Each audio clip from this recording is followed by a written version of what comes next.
ಯಾರೋ ಇಂಪಾರ್ಟೆಂಟ್ ಮನುಷ್ಯರು ಬರ್ತಾ ಇದ್ದಾರೆ, ಮರ್ಯಾದೆಯಿಂದ ಇರು.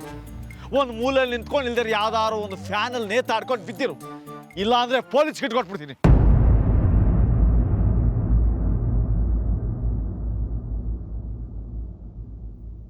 ಲಡ್ಡು ಅಣ್ಣ, ದೊಡ್ಡಪ್ಪ ಸಿಟ್ಟೊತ್ತಿ ನನ್ನ ಪೊಲೀಸಿಗೆ ಇಟ್ಕೊಟ್ಬಿಡ್ತಾರ.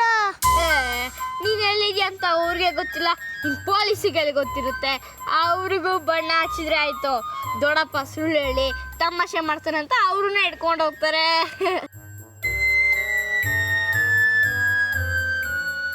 ಅಂಜಲಿ, ದೊಡ್ಡಪ್ಪ ಯಾರು ಬರ್ತಾರೆ ಅಂದ್ರು, ಪೊಲೀಸ್ ಯಾರು ಬರ್ಬೋದು? ದೊಡ್ಡಪ್ಪ ಏನು ಮುಚ್ಚಿಟ್ಟು ಪಿತೂರಿ ಮಾಡ್ತಿದ್ದಾರೆ, ಅದೇನು ಅಂತ ತಿಳ್ಕೋಬೇಕು.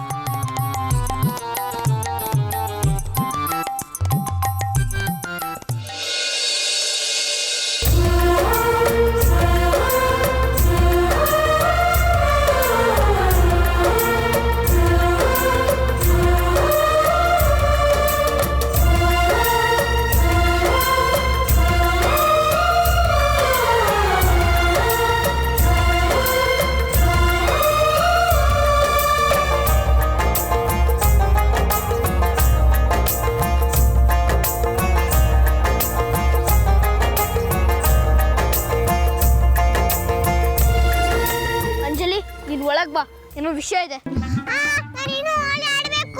ನೀನ್ ಈ ತರ ಹೋಲಿ ಆಡ್ತಿದ್ರ ಮುಂದಿನ ಕೆಲ್ಸ ಕೆಟ್ಟೋಗುತ್ತೆ. ಬಾ ಬಾ ಹೋಗೋಣ ಬಾ. ಅಯ್ಯೋ ಬಿಡು ಲಡ್ಡು, ನಾನು ಸುಮ್ಮನೆ ಯಾಕೆ ಹೇಳ್ಕೊಂಡ್ ಬಂದಿದ್ಯಾ? ನೀನು ಹೋಲಿ ಆಡ್ತಾ ಕೂತಿದ್ರೆ ರಘು ಅಂಕಲ್ ಕತೆ ಏನು? ನೀನು ರಘು ಅಂಕಲ್ನ ಕರ್ಸಿ ಸಾಕ್ಷಿಯತೆ ಜೊತೆ ಮೀಟ್ ಮಾಡಿಸ್ತೀನಿ ಅಂತ ಪ್ರಾಮಿಸ್ ಮಾಡಿದ್ದೆ, ಎಲ್ಲ ಮರ್ತೋದ್ಯಾ? ಅಯ್ಯೋ ಹೌದಲ್ವಾ ಲಡ್ಡು ಅಣ್ಣ, ನನ್ಗೆಲ್ಲ ಮರ್ತೋಗ್ಬಿಟ್ಟಿತ್ತು. ಲಡ್ಡು ಅಣ್ಣ, ಈಗ ರಘು ಅಂಕಲ್ ಎಲ್ಲಿದ್ದಾರೆ? ನನಗೇನು ಗೊತ್ತು, ಅವರು ಯಾರಿಗೂ ಫೋನ್ ಮಾಡೋಂಗಿಲ್ಲ, ನಾವು ಅವ್ರಿಗೆ ಫೋನ್ ಮಾಡೋಕ್ಕಾಗಲ್ಲ. ಅವ್ರು ಎಲ್ಲಿದ್ದಾರೋ ಯಾವಾಗ ಬರ್ತಾರೋ ಒಂದೂ ಗೊತ್ತಾಗ್ತಿಲ್ಲ. ಮತ್ತೆ ಏನ್ ಮಾಡೋದು ಲಡ್ಡು ಅಣ್ಣ? ನಾನು ಅದನ್ನೇ ಯೋಚನೆ ಮಾಡಕ್ಕೆ ಕರೆದಿದ್ದು. ಅವ್ರು ಬಂದು ಮನೆ ಮುಂದೆ ಎಲ್ಲರೂ ಹೋಲಿ ಆಡ್ತೀರ ನೋಡಿ ಹೆದರ್ಕೊಂಡು ಹೊರಟೋದ್ರೆ? ಅದು ಅಲ್ಲದೆ ನಾವು ಮನೆ ಮುಂದೆನೇ ಹೋಲಿ ಆಡ್ತಿದ್ರೆ ನಾವು ಸಾಕ್ಷಿಯತೆನ ಮತ್ತೆ ರಘು ಅಂಕಲ್ನ ಹೆಂಗೆ ಮೀಟ್ ಮಾಡಿಸೋದು? ನೀನೇನಾದ್ರೂ ಐಡಿಯಾ ಮಾಡ್ಬೇಕಲ್ವಾ? ರಘು ಅಂಕಲು ದೊಡ್ಡಪ್ಪನ ಕೈ ಸಿಕ್ಕಾಕೊಂಡ್ರೆ ಗೋವಿಂದ. ಅದು ಬೇರೆ ದೊಡ್ಡಪ್ಪ ಯಾರೋ ಬರ್ತಿದ್ದಾರೆ ಅಂತ ಬಾಂಬ್ ಹಾಕಿದ್ದಾರೆ. ಹೌದಾ ಲಡ್ಡು ಅಣ್ಣ, ಏನ್ ಮಾಡೋದು? ಯಾವ ಆಟನೂ ಹೊಡಿತಾನೆ ಇಲ್ಲ. ನೋಡು, ನೀನೇನು ಮಾಡ್ತೀಯ ನಂಗೆ ಗೊತ್ತಿಲ್ಲ. ರಘು ಅಂಕಲ್ ಬಂದಮೇಲೆ ಯಾವ ಎಡವಟ್ಟು ಆಗ್ದಂಗೆ ನೋಡ್ಕೊಳ್ಳೋದು ನಿನ್ನ ಜವಾಬ್ದಾರಿ. ನೋಡು, ನೀನೇಂದ್ರೂ ಎಡವಟ್ಟು ಮಾಡಿದ್ರೆ ಹಬ್ಬದ ದಿವಸ ದೊಡ್ಡಪ್ಪ ನನ್ನ ಮೂಳೆ ಮುರಿದಾಕ್ಬಿಡ್ತಾರೆ. ಹುಷಾರಾಗಿ ಐಡಿಯಾ ಮಾಡು, ಆಯ್ತಾ?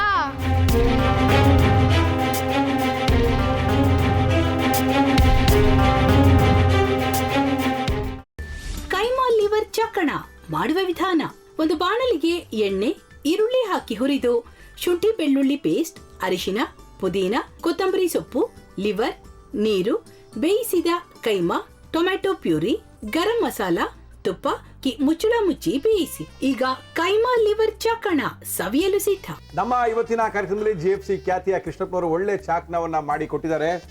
ಹೆಂಗಿದೆ ಅಂತ ಎಲ್ಲ ಹೇಳಕ್ಕಾಗಲ್ಲ, ನೀವು ಮಾಡ್ಕೊಂಡ್ರೆ.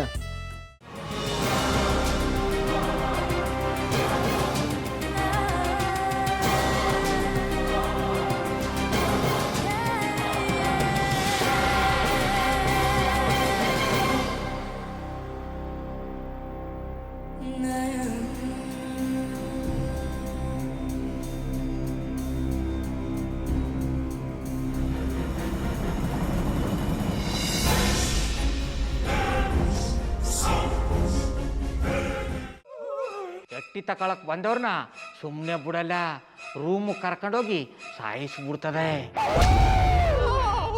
ರೂಮಿಗೆ ಕರ್ಕೊಂಡೋಗಿ ಯಾಕೆ ಸಾಯಿಸ್ತಾಳೆ? ಯಾಕಂದ್ರೆ ಅದು ಅವಳು ಪ್ರಿಯಕರನ್ ಸಾಯಿಸಿದ ಜಾಗ, ಅದಕ್ಕೆ ಅಲ್ಲಿಗೆ ಕರ್ಕೊಂಡೋಗಿ ಸಾಯಿಸ್ಬಿಡ್ತದೆ. ಈ ಮನೇಲಿ ದೆವ್ವ ಇದೆ ಅಂತ ಭಾಸ್ಕರ್ ಅವ್ರು ನನ್ಗೆ ಹೇಳೇ ಇಲ್ಲ. ಅವ್ರ ಹಟ್ಟಿಲಿ ವಾಸ ಆಗಿದ್ರ ತಾನೆ ಹೇಳಕ.